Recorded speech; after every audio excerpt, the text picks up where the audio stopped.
Last night, the Sky had their most connected full game on both sides of the floor against the Washington Mystics in a 93-83 win. And in the middle of everything that they did offensively with 18 points, 5 of 8 from the two, 7 of 11 from the field, as well as 2 steals, was Allie Quigley. She just had one of her best all-around games. She was able to display her many skills that are, for the most part, underrated by the masses, and it was able to have just an all-encompassing impact and feel to the game, even past the numbers. Just the way she operates and just generally exists within the Sky's offense. So I decided to put her game from last night's win over the Washington Mystics under the scope. So let's go ahead and get to the film. All right, this first play here, we're going to see the Sky flow into their screen-to-screener action.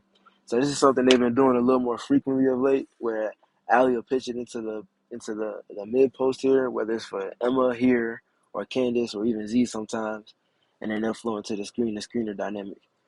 So this is where it begins here. Allie setting the initial screen for Rebecca. Rebecca is responsible for cutting with a purpose here as she splits the two.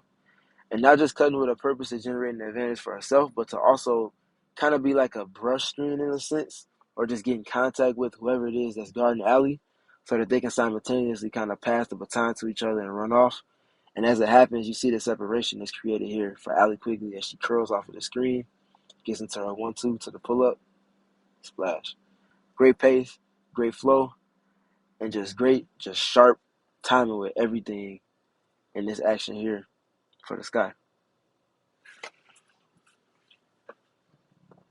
All right, this next play here, we're going to see Allie just being opportunistic. She does a great job whenever she's on the second side or even on the strong side of playing off of advantages that have been created, whether it's a cut or whether it's just floating in space to make herself available to make the next play. And that's exactly what she does here. So she's second side here. Sky going to an empty corner pick and roll between Sluty and Emma. Sluty's be able to create an advantage as she drives downhill to threaten the paint. And as she threatens the paint, you're going to see on the weak side is Clark and it's Cloud. Now, Cloud is the initial low, but she's going to point to Clark to go ahead and take over for the low responsibilities on the sink. And then Cloud's going to fill and play 2 on the weak side. As she's playing 2, neither one of them is really accounting for Allie. And Allie understands that whenever she's unaccounted for, she's instantly cutting or floating in space to make the next play. And that's exactly what she does here. Sluty doesn't miss her, as she never does, off of generating any advantage. And Allie's able to get into just a catch and pull up, and that's a layup for her. All right, it's going to be a similar flow into that same type of dynamic here, but it's going to have a different feel to it. So Sluty rejects in the empty corner. Emma creates the advantage, and you see what Allie does here. So she's second side here initially, lane line extended, watching the play develop, and she waits with perfect timing to cut on this 45. Not only when Emma is going to be able to see her, but to also beat again another sink and fill. As both weak side defenders turn their back completely to her, she feels unaccounted for, and again, when she's unaccounted for, she's instantly cutting to space, and she hits the 45 here, and doesn't just cut and catch, because that's only half of the job, but she also cuts, catches, decides to go off of 2, which allows her to play under control, off balance, and focus more on her spot to play the backboard, and play through contact as well, and that's exactly what she does. That's an N1. You can see it all here, especially with the zoom in. All right, this next play is going to take place in semi-transition. She's going to get an initial brush screen from Z. Nothing's there. They're going to go into the rescreen part of it. And you see the advantage that's created off of that. She doesn't get a direct assist here, but she generates the entire advantage as she comes off of the rescreen. So another underrated part of Allie Quigley's game is her ability to play make and just ball handle in general and pick and roll. And here, because of the shooter that she is and the threat that she is to pull up at any given moment, Natasha Cloud has to go over this instead of going under. And that allows for Allie to set up what's going to become the advantage. And Z, as I've mentioned all season long, is one of the best rescreeners and getting just enough contact on the low end of whoever it is that's guarding the ball handler in the pick and roll sets. And you see the advantage beginning to be created as Allie turns the corner. She has a little separation. Now, what a lot of defenses would do here And the Sky have done this quite often as a pill switch. So Shakira Austin stepping up as a low help would take over for Allie as she does. And Cloud, instead of being kind of here in this no man's land space, would sprint over and take over for Shakira Austin's initial assignment. They don't do that here, and now Clark is put in a precarious situation to play two on the weak side. And Emma's in a position to where she's the best in the league at being a connector and a release valve and making this +1 pass to Alamon. Splash. All generated by Allie's original pressure. So this next play here, we're going to see another underrated dynamic of Allie's game under the spotlight. So he's going to flow into a handback. It's going to turn into a rescreen in the empty corner. And she's going to be again in another pick and roll scenario where she's forced to make a play, whether it's for herself or for others. So here she's going to drag two with her, drag it a little longer to wait until the rotations commit to where they're going and kind of tip their hand. And then she counters it, essentially playing chess with the defense, making a pass that they don't want her to make. So she comes off of the rescreen, she drags two, and she waits until the perfect moment where Ariel Atkins begins to tip her hand. As she's right here, you can see Atkins here at the nail, kind of trying to read and assess. As soon as she commits to Candace, Allie's throwing this crazy, like a hooking one-hand pass on the diagonal to the weak side to burn the rotations of the Mystics.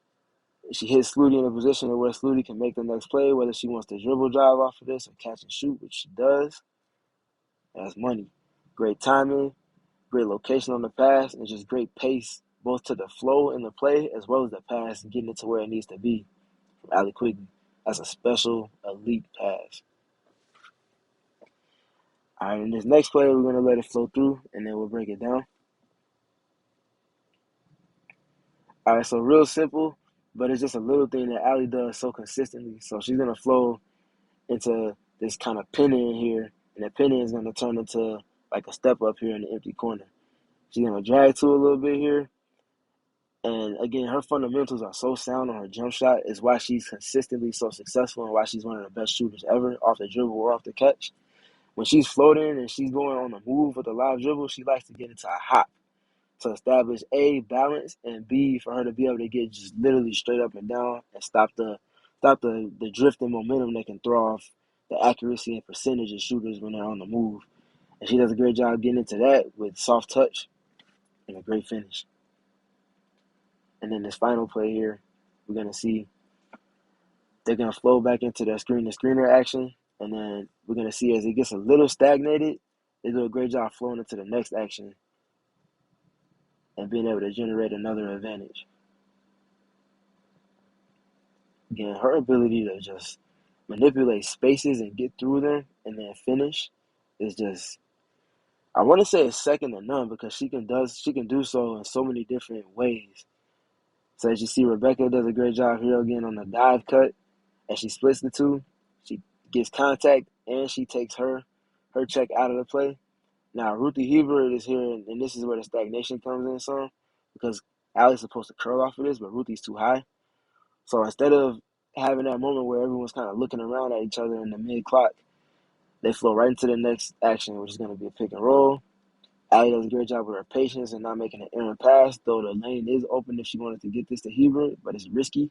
She does a great job being patient with her real-time recognition, gets to a pull-up point where she's comfortable, and then she does a great job in moving the ball to where defenders can't move it out of her hands or mess up any of her releases when she's getting into the paint. And then again here, she does a great job getting off of, this is a wrong-legged runner with touch to throw the timing off of the shot blocker on the contest, and just in general to get the shot up where she's most comfortable and has the most space to do so, and finishes with a soft touch. The way Allie Quigley exists within the Sky's offense in general, and especially in the half court, is just a thorn in the side of any opposing defense because she's able to do so many different things, and a lot of those things are generally underrated, both by opponents as well as by fans and media members. So I just wanted to put her game under the spotlight here from last night against the Mystics, and the Sky will need a whole lot more just from Allie moving forward as the games grow more meaningful.